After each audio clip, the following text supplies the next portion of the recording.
Namaste, World Raiser. Sabina and Roger here. Let's keep studying the Ashtavakra Gita. Today with the chapters 10, Quietude, 11, Wisdom, 12, Abiding in the Self, 13, Happiness, 14, Tranquility, and 15, Knowledge of the Self. Okay, wow, these teachings are going to be deep. So once again, if you are new to this video right here, if you haven't watched the previous ones, we highly recommend that you go back and you start from the first video. So we're going to leave a link in the pinned comment and description so you could head on back and start from the beginning, because these are divine teachings. We need to be ready and prepared, and we don't want to skip any of the previous teachings. So once again, I will be playing the role of Ashtavakra, who is the knower of the truth, and Sabina will be playing the role of Janaka, who is the royal seeker of truth. Okay, friends, let's relax. Relax the body, relax the mind, become quiet. The first chapter is called Quietude, and that is what's necessary to receive the most precious teachings. Chapter 10, Quietude. Ashtavakra said, "Give up desire, which is the enemy. Give up prosperity, which is born of mischief and good works. Be indifferent. Look upon friends, lands, wealth, houses, wives, gifts, and all apparent good fortune as a passing show, as a dream lasting 3 to 5 days. Where there is desire, there is world. Be firm in non-attachment. Be free of desire. Be happy. Bondage and desire are the same. Destroy desire and be free. Only by detaching from the world does one joyfully realize self. You are one, awareness itself. The universe is neither aware nor does it exist. Even ignorance is unreal. What is left to know? Attached as you have been to kingdoms, sons, wives, bodies, pleasures, life after life, still they are now lost forever. Prosperity, pleasure, pious deeds, enough. In the dreary forest of the world, the mind finds no rest. For how many lifetimes have you done hard and painful labor, with body, mind, and speech? It is time to stop." Yeah, so in this chapter, of course, we got to keep in mind that Ashtavakra is speaking to Janaka, who is a king. He's a wealthy royal, a noble. So he has many wives, he's very wealthy, he's got a lot of houses, he's got a kingdom, he's got extremely good fortune. So he's speaking to him directly. So we got to take the teachings and apply it to our own lives and what we, possess, and keep that in mind throughout. 10.3, when there is desire, there is the world. So this is a classic spiritual teaching that we are incarnated in this realm, in the world, basically based on our desire, right? There was a separation from the ultimate reality, and we chose that. We chose to be in material existence through the desire of experiencing this realm. So we got to keep that in mind as well when we're undergoing suffering in very stressful situations. Yeah, we're in it, and it's very difficult, right? While we're suffering, while the world is so chaotic and messed up. But at the same time, we remember the teachings that we are not these mortal, limited bodies. We're experiencing the unfoldment, and the goal is to become untrapped, right? So liberated, moksha. So seeing it as, a dream. It's a divine play. It's a crazy manifestation. So, yeah, being aware of that throughout, our life, especially when we get on the path and we become more spiritual and integrating these teachings, we got to practice. That's the main thing. Yeah, so in my mind, desire is basically, a wanting, a craving, right? You want something, you want to possess something, you want to acquire something, whatever it is. It could be wealth, it could be status, it could be success. Desire, in my mind, it's not entirely evil. You can't label it as that. It was our desire in the first place that brought us into this realm, and ultimately it's going to be desire that helps to get us out of it, right? So I remember the teachings of, the Dalai Lama, when he would always say that there's nothing wrong with desire, you just got to choose what you want to desire. And even with the whole law of attraction movement, a lot of people are acquiring, focusing their minds, and then able to manifest this abundance. And there's nothing inherently wrong with that. There's nothing inherently wrong with anything.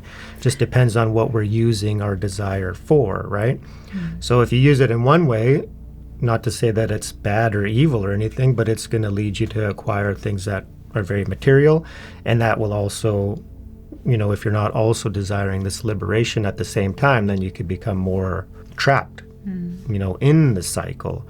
Whereas if you fixate your desire on liberation itself, right, then that's going to lead you to all the teachings and the teachers and the path itself that'll ultimately lead you to moksha, liberation in the end. And it doesn't have to be like a very stressful striving. It could be incorporated into daily life, right? Holding in mind that, the time of death is uncertain, so we're practicing the teachings to be as prepared as possible. So becoming, non-attached. And then he's talking about that in here.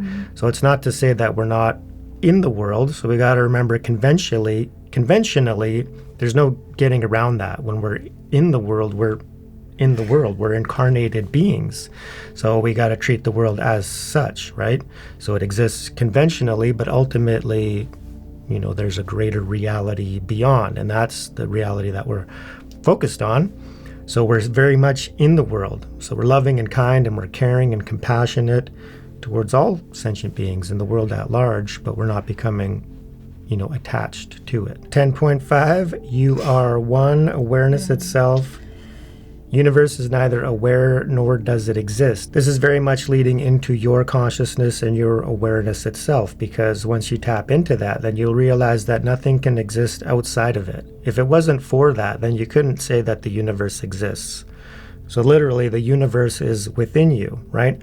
So this is like a pointing out instruction. It's not, it's not saying that the universe isn't a field of consciousness in itself. Because if you do that, then there's the duality of the universe's consciousness versus your consciousness. So this is pointing to the truth that actually, in reality, only your consciousness exists, right?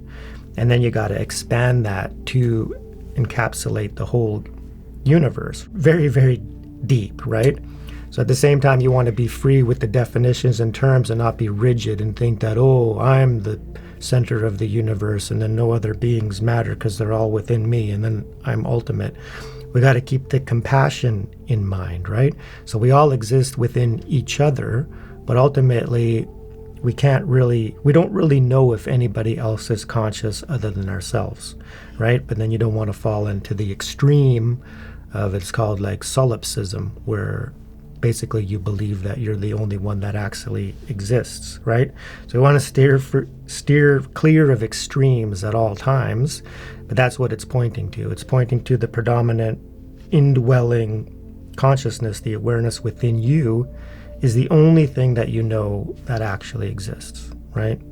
Because it's our whole capacity to be aware of anything. When it's talking about the ignorance, it's talking about conventional reality, right? So our ignorance is dependent upon, our ego and our duality and seeing ourselves as separate beings. And then that ties into, the language and then the thinking mind, right? We're trapped in this duality where we're limited by our perception going outward, through our senses. And then we're being part in the world, but we're perceiving everything as separate. That in itself is ignorance.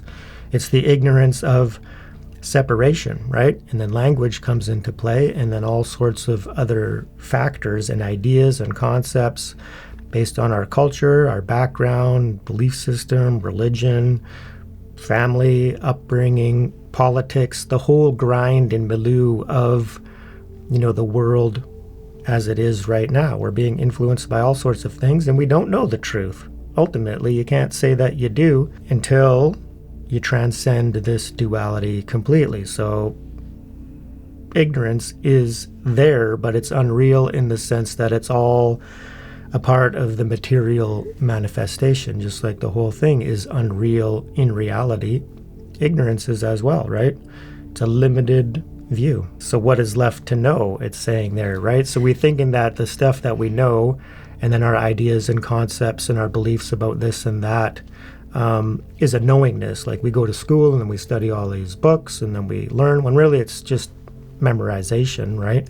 And we're basically taking on what other people have learned and, claim to know and believe, and then we're taking that on as knowledge. But that's not true knowledge, right? To truly know something is to be it, right? So then there's a non-duality between the knowingness, the knower, and the known, right? So until we attain that state, then all of our knowledge is really ignorance. 10.7, in the dreary forest of the world, the mind finds no rest. Yeah, this is true. You get caught up in daily activities and it's a grind. You got to go work, you got to make money, you got to pay the bills. And then depending on the climate where you are in the world, like it's stressful. People are barely scraping by. So there's no rest, right? So we got to take the time and we got to incorporate, true spirituality and practice into our lives. Meditation, devotion, prayer, surrender, all of these things that help our mind be more at ease and content, get into the state of equanimity. And true freedom lies in that, right? So we're not being caught up. And he calls it indifference. Be indifferent in 10.1. So indifferent, that's to, the pleasure and pain, the desire and aversion.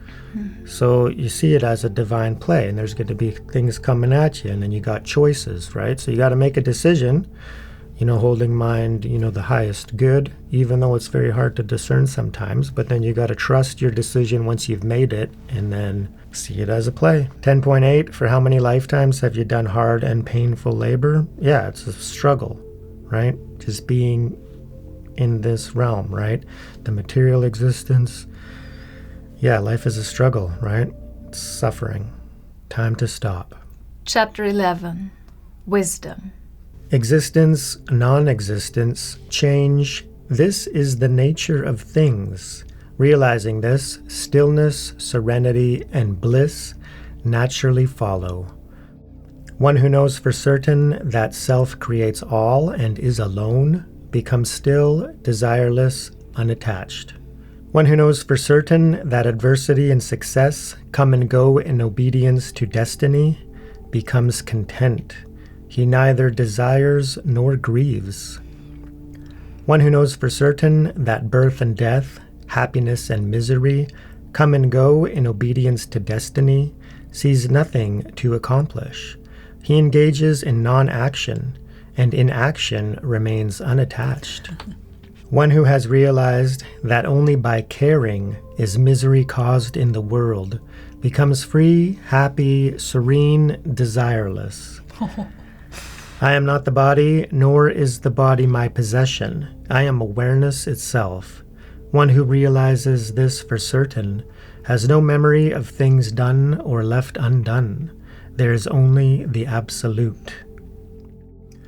From Brahma to the last blade of grass, I alone exist. One who knows this for certain becomes immaculate, serene, unconflicted. Attainment has no meaning. One who knows for certain that this manifold and wonderful universe is nothing becomes desireless awareness and abides in the stillness of no thing. This might be the most deep chapter of them all so far. So extremely deep. So we're talking about ultimate reality. So total non-duality, right? Yeah, it's extremely deep. So some things are going to seem very contradictory, like what's going on. But you got to put yourself in that state and try to conceptualize it. Like what would it be for an enlightened being that has transcended duality, has transcended the ego and is one with the universe, right? And not to say that we're not all one with the universe, but this person has realized it. What would it be to have realized that? Yeah, wild. 11.1, So existence and non-existence change, right? There's a constant cycle. There's a constant change happening within the material existence itself. And that's the nature of things. That's just the way that it's going to be. So even though there seems like there's all these things happening from the higher point of view, there's no happening, right? There's nothing happening. It's just a big old manifestation and a cycle of energy.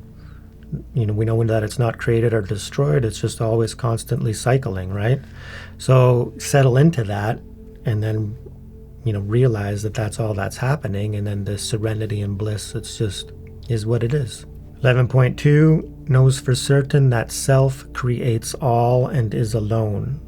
Becomes still, desireless, and unattached, right? So self, from the highest reality, there is only one self. There is only one source of absolutely everything. And the enlightened beings have touched that, right? So everything is arising from that one self. So all things are one in reality. What do I need to get in the world when I'm one with everything? Basically, I am everything. So 11.3, adversity and success, they come and go.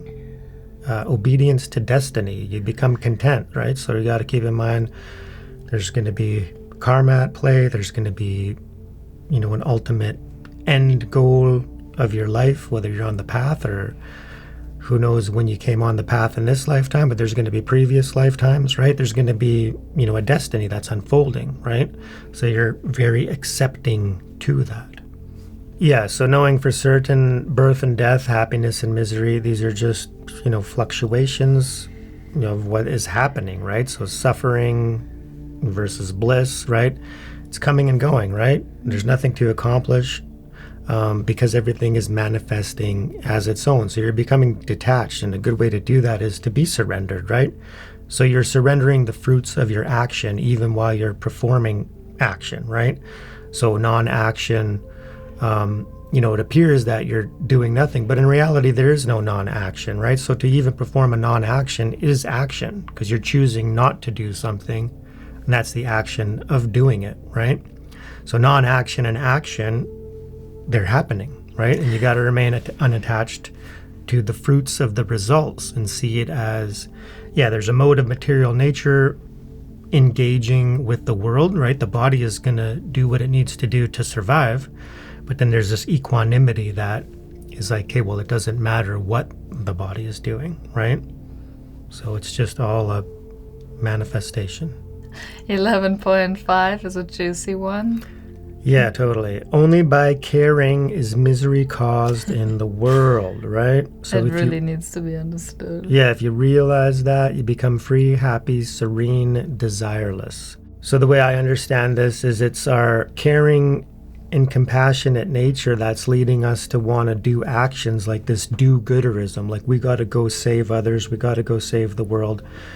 And a lot of times we're not realizing that everybody's undergoing their own unfoldment. They all have their own karma and stuff. So once you've realized this, non-attached equanimous state, so more enlightened or on a level of unconditional love, then there's not really action being performed by an ego self, right? So it's not like, so the caring is still happening, but it's happening from a higher level. So if you're trying to go and fix things from a lower level, like anger or pride or then you're going to be taking that into the activity, right? So you got to kind of get back and be like, okay, well, the world is perfect how it is. Ultimately, it's a big divine play. We're all in here. We're all suffering due to our own causes and conditions, our own karma.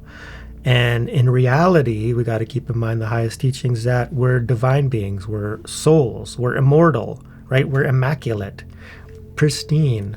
So what is really suffering, right? These bodies you can label as suffering, but from a higher point of view, there is no suffering because there's an equanimity in pleasure and pain. It's an enlightened way to be. Yeah, you're not caring. So the caring of not caring. So 11.8, one who knows for certain that this manifold universe and wonderful universe is nothing, right? Wow. So until we get there, we have to understand that it exists conventionally. So we don't want to drop into nihilism, thinking that nothing exists, because the world does exist conventionally. We're in it, right? So if we forget that, then by thinking that we're evolving, by just being oblivious to the sufferings of the world and not really tapping into our compassion, because all of these enlightened beings, the main quality is compassion. They're literally here to serve, right? And then to help elevate the consciousness of all humanity, right? So we got to keep that in mind. So the world exists, we're in it, but from an ultimate reality point of view, it's just the manifestation of energy and consciousness in various multitude forms, but all these forms are part of the one infinite source of all, right? So it has no existence apart from that. So it's empty. It doesn't exist inherently. It's dependent on the ultimate, and that's the true reality. Chapter 12. Abiding in the Self.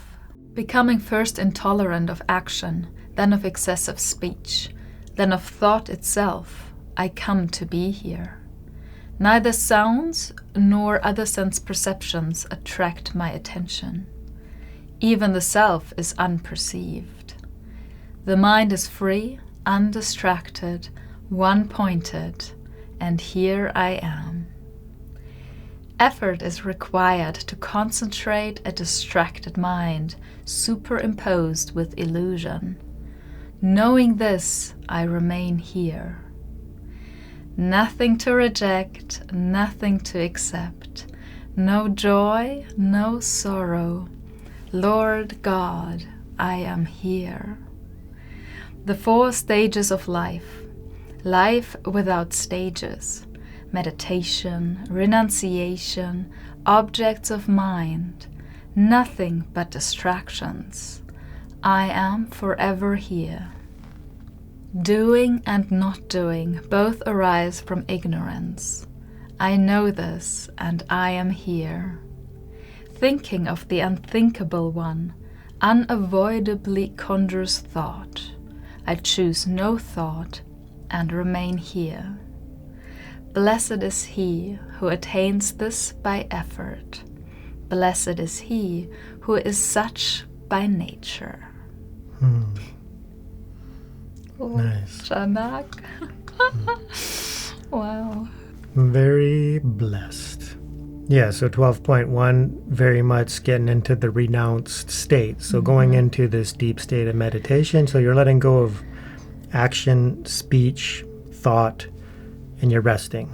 You're just resting in the pure, silent, blissful awareness that even when you get deeply, the awareness even leaves the body, and then you're just resting in this, serene state of just pure awareness itself. The awareness leaves the body.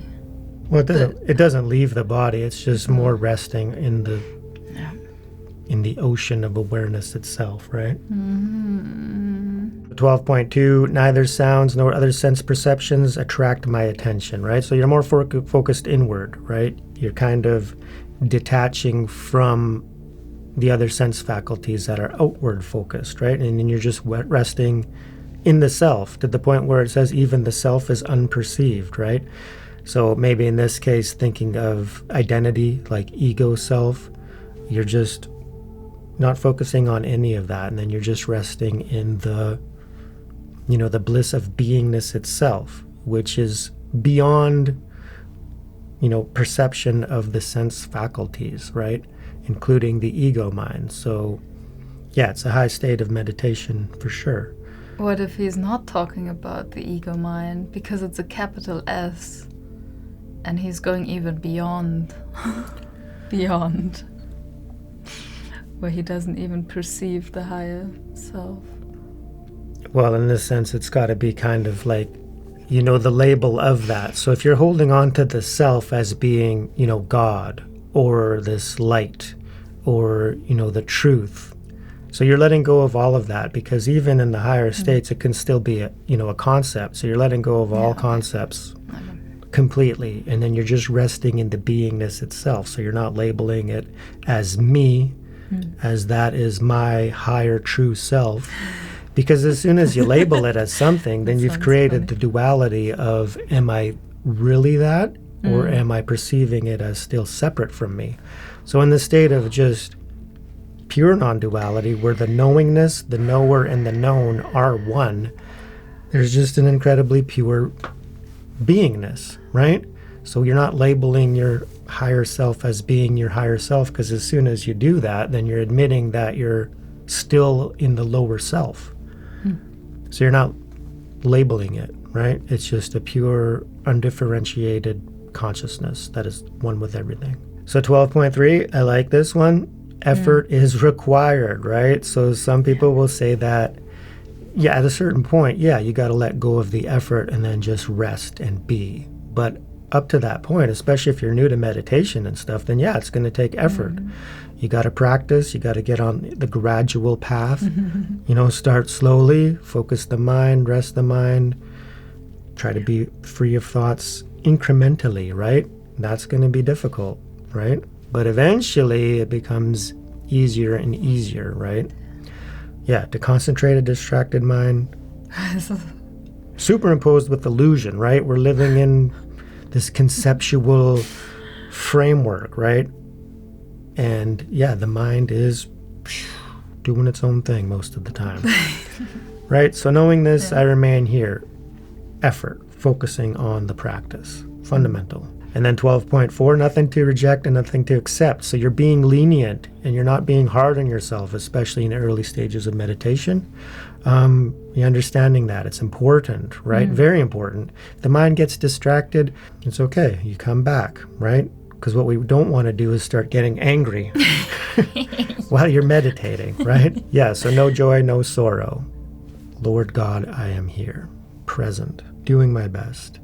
In the higher self, God, the infinite beings in reality that are aiding us, that are part of us, yeah, they're all here to help. And 12.7, thinking of the unthinkable one unavoidably conjures thoughts. So we're not focusing on a higher self or the one beyond, because as soon as we do that, yeah, then we fell into that duality and then thoughts could pop up, right?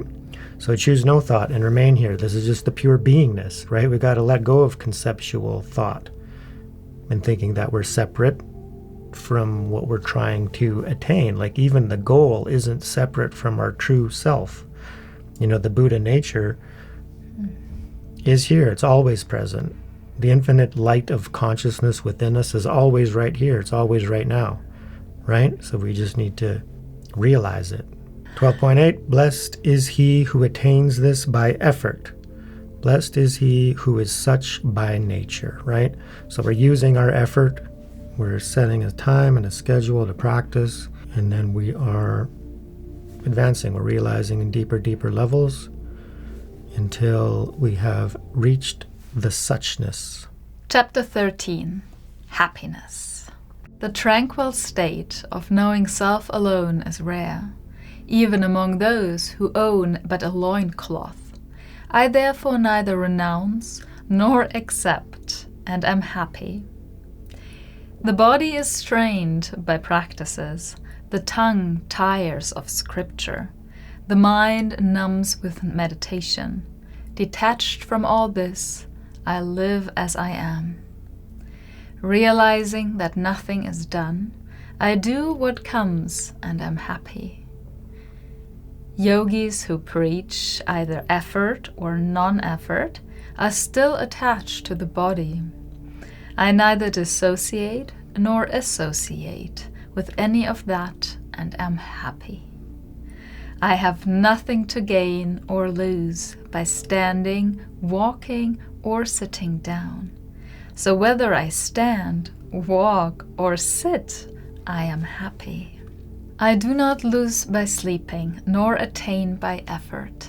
Not thinking in terms of loss or gain, I am happy. Pleasure and pain fluctuate and are inconsistent. Without good or bad, I live happily. Happiness. True, lasting, blissful, joyful happiness. Yeah, so 13.1, so very much the tranquil state. So this is getting into the equanimity, right? Nothing to accept, nothing to reject.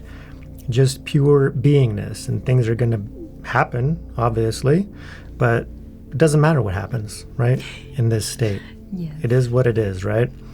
So knowing the self alone is rare. So talking about all sorts of practitioners, right? It's not our duty to determine where they actually are in reality on their practices. We know that it's rare, right? So you can be aware of that and then focusing on ourself and our own journey, right? We're not concerned with others' advancement, right? Neither renounce nor accept. We're just happy, right? Somebody needs to be happy. Might as well be us, the practitioners, right? Yeah, the body strained by practices, tires of scriptures, mind numbs with meditation. So yeah, all sorts of things happening. And of course, we got to do those on the practice, but eventually we need to surrender to the state of where we are now, right? And then just be the teachings, right? The mind will fall silent if you allow it, right? Instead of using it all the time as a tool for the desire of getting, accepting, rejecting, all of these things, what is good, what is bad. You're letting go of judgments. You're letting go of opinions. You're just being free, unattached, non-differentiated consciousness, one with all, right? I live as I am. Happy. Yeah, so 13.4, preach effort or non-effort. There's going to be, people teaching the way, and they're teaching the way to the disciples that they have, the students that they have, and people are going to need different direction at different times. But at one point or another, you're going to be practicing through effort and non-effort, right? And it's through that balance and these diverging teachings that you kind of get a glimpse of what is happening, that it doesn't matter if it's effort or non-effort, because you want to let go of both of them ultimately and then just be here now. Yeah, so letting go of the judgment even by, sleeping, walking, sitting, standing, whatever needs to happen will happen, and you're still allowing the happening to happen. That's the part of nothing to accept, nothing to reject. Your beingness is still going to be allowing a doingness to happen. So beingness includes all of that. Chapter 14, Tranquility. Though appearing asleep like other men, one whose interest in the world is exhausted, whose mind has been emptied, who thinks only by inadvertence, is in reality awake. When desire has melted, how can there be wealth, or friends, or the seduction of senses? What use is scripture and knowledge? I have realized the Supreme Self, the witness, the One. I am indifferent to bondage and freedom. I have no need for liberation. The inner condition of one who is devoid of doubt, yet moves among creatures of illusion, can only be known by those like him. Yeah, so very succinctly put, tranquility. That was a short chapter, right? So it's basically equanimity. It's basically the definition of tranquility is just, this beingness, free of desires, free of attachment, free of the need to accept or reject. It's free of opinion. It's just entirely, the interest in the world is exhausted, but the body is still in the world, being. The mind has been emptied. And in reality, that's awake. So some enlightened beings, they may be perceived as whatever the case may be, because not all of them are teaching. Some of them are just doing their own thing. So desire has melted. There's no wealth required. Friends doesn't matter. Seduction of the senses, no. Right? So the scripture and knowledge, gone, right? It's just a beingness. It's a knowingness that comes from beyond, mental faculties. Now I get it. Because so often people say, why study in the end? You let go of all scriptural knowledge anyways. And I never understood it until now. Oh. There are no scriptures needed in the end. I do still believe they are needed at the beginning. Of course. But in the end, they're automatically let go of. Yeah. Because then it's all coming from Source itself. And they're... So even if you're extremely fortunate and you never came across any teachings and for some reason you there's instant enlightenment. You never read a single word. You still have all the knowledge about the path and the universe because it's coming from source directly. Yeah. Oh, okay. Yeah, so the wisdom, the true wisdom of enlightenment, beautiful. Right? Yeah, there is a vast, profound, cosmic knowledge, right? Okay. So once your ego has been transcended, so the limited knowledge from books and scriptures, that becomes memory. Yeah, when the ego is gone, that's all gone. Right, and in that sense, when did what happen in the history of mankind, etc., is not important for the path of realization. Yeah. Because these beings will not be able to know it.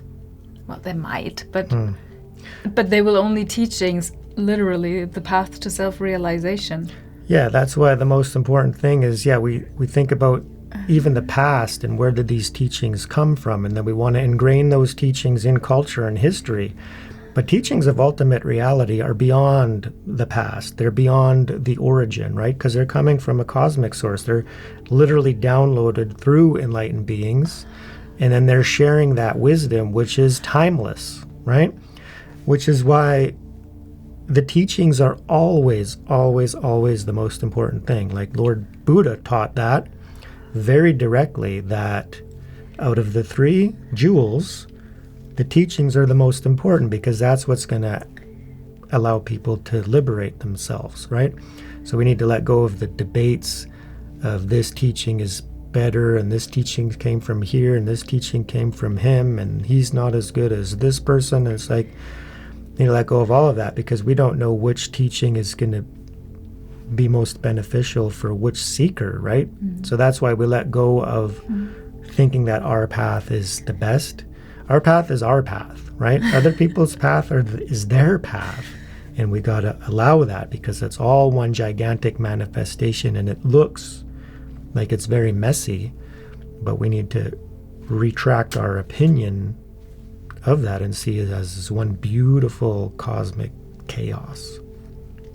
Wow. In 14.3, he says, I have no need for liberation because he is liberated. There is no more needing or what? Well, there's no more desire for that, right? So whether you're liberated or not, to be in the state of conviction and true beingness, right? And being aware, right? So you're letting go of it. And a part of that letting go of even that desire might be the very, thing that allows it to mature and ripen, right? Because a lot of times I think a lot of spiritual practitioners who might be close, right, they're actually sabotaging their own awakening and enlightenment truly because they're always, it's like the dangling carrot that's just out of reach, right? Instead of just settling, right? Because in that sense, there's different stages and levels to enlightenment, and we don't know which stage is the enlightenment that we need in this lifetime, right? Yeah, so in this lifetime, it might not be our main, objective, in this lifetime to attain like a level of the Buddha, right? The highest enlightenment, transcend all the lower levels of consciousness, and then boom, we are a fully awakened Buddha.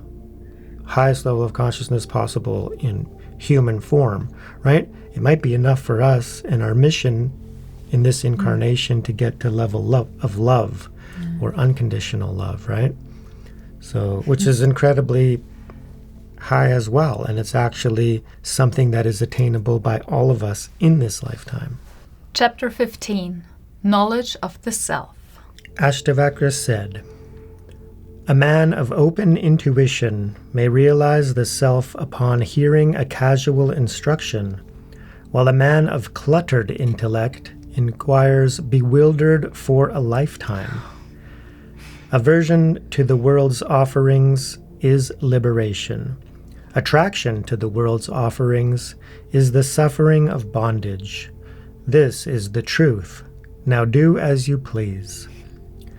This knowledge of truth turns an eloquent, wise, and active man mute, empty, and inert. Lovers of the world, therefore, shun it. You are not the body. You do not have a body. You neither do nor enjoy. You are awareness only, the timeless witness. You are free, go in happiness. Attachment and aversion are attributes of the mind. You are not the mind. You are consciousness itself, changeless, undivided, free, go in happiness. Realize self in all and all in self. Be free of personal identity and the sense of mine. Be happy. You are that in which the universe appears, like waves appearing in the ocean. You are consciousness itself. No need to worry. Have faith, my son, have faith.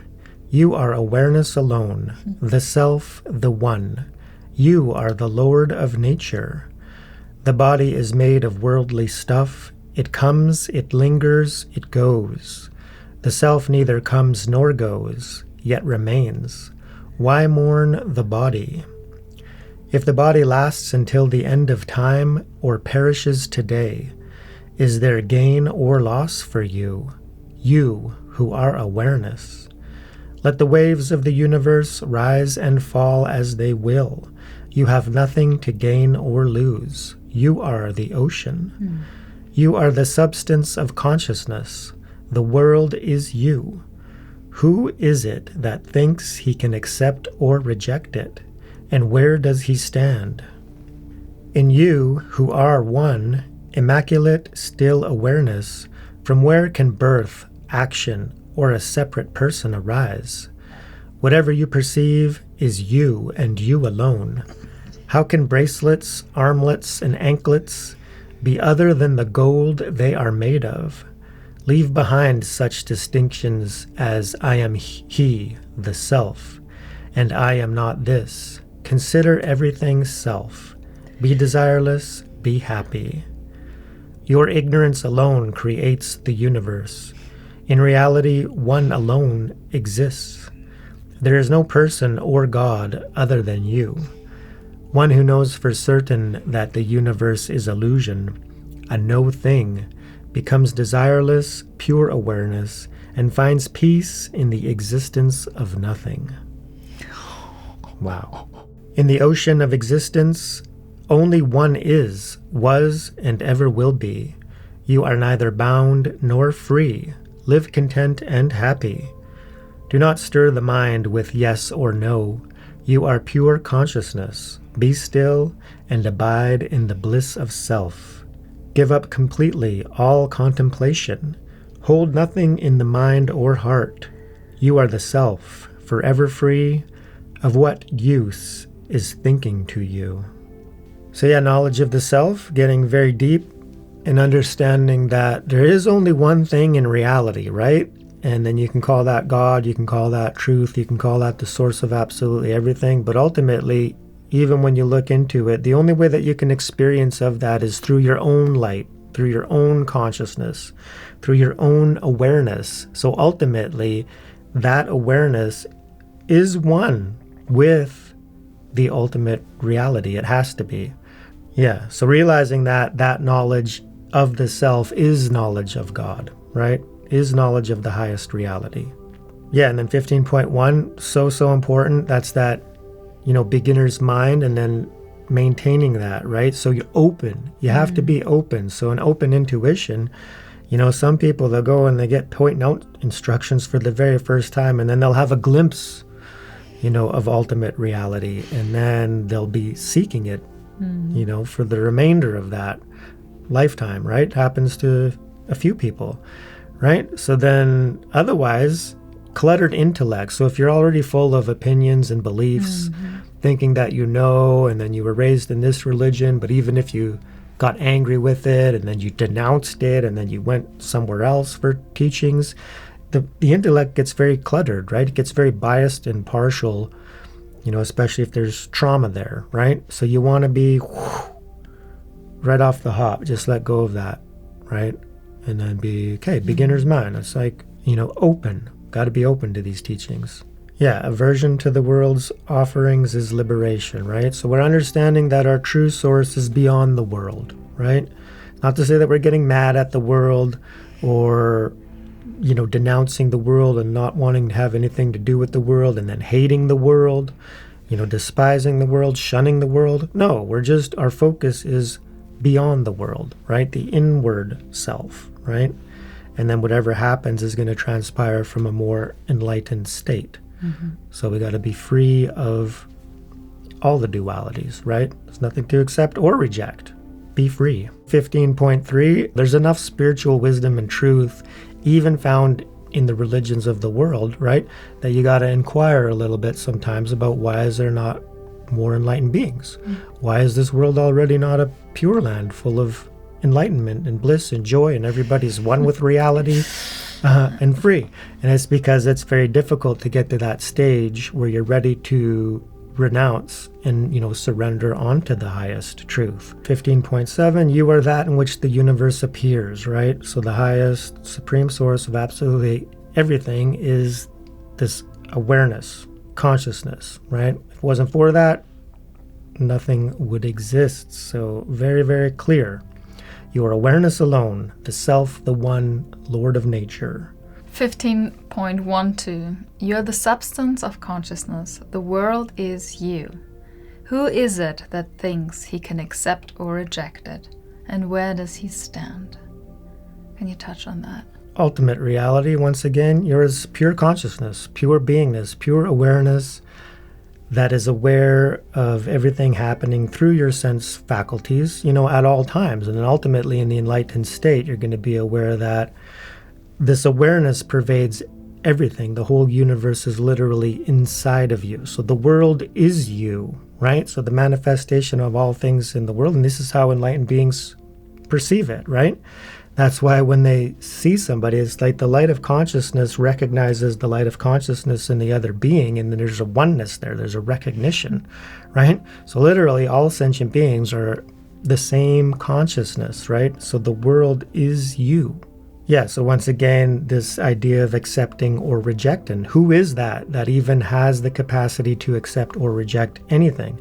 It has to come from a duality. That's the ego self that perceives itself as separate from the world, right? That's the only thing that can accept or reject is the ego mind, right? Mm-hmm. So a separated splinter mind. For an enlightened being, there is no rejection or acceptance happening. It's just pure beingness. Everything is one, right? 15.14, whatever you perceive is you and you alone, right? So this is the analogy of the bracelets and anklets, necklace, anything made of gold is still just gold, right? Same as consciousness. Any being that is conscious, even in another form, another identity, completely other body, separate, is still just consciousness, right? Consciousness alone exists, and once you settle into your identity that I am pure consciousness, everybody else is pure consciousness as well. And that pure consciousness that is you is everyone at the same time, which means it's ultimately all you. 15.15, you got to leave behind the distinctions. I am he, I am the self, right? So just thinking that you are the self, there's still a thinkingness happening and not a beingness, right? So I am this, but I am not that. That's a differentiated, identity, right? Everything is self. Everything is God. Everything is the manifestation of one thing, right?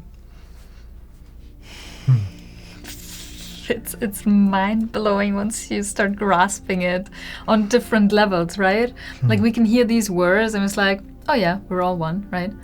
Then you hear these words again and then it's just like it sinks in a little deeper and it's like, whoa, we're all one.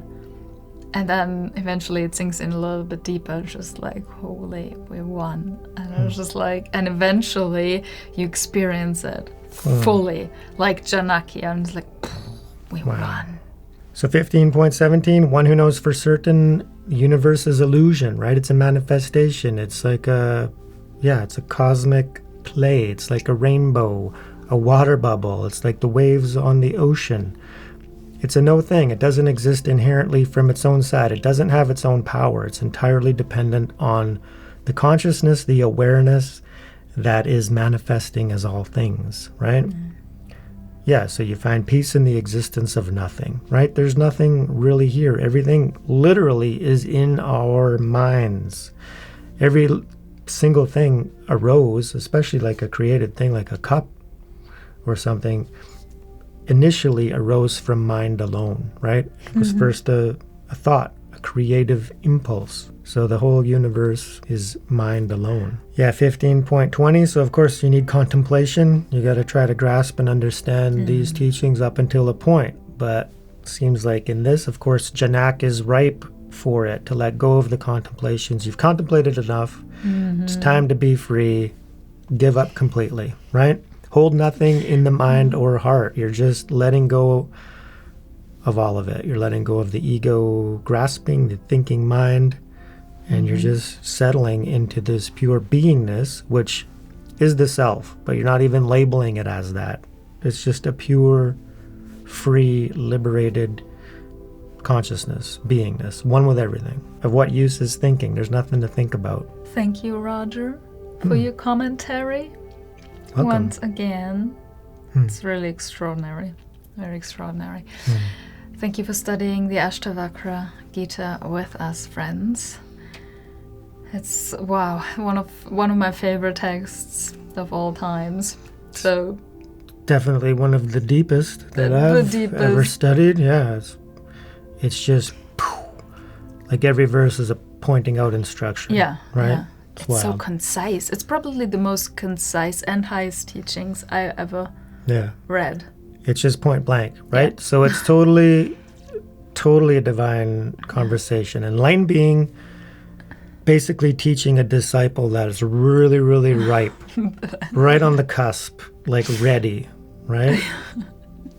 So, yeah. So let's remember, friends, we're pure consciousness, pure awareness, letting go of all acceptance and rejection and preferences and opinions. Try to practice that until we see you on the upcoming chapters.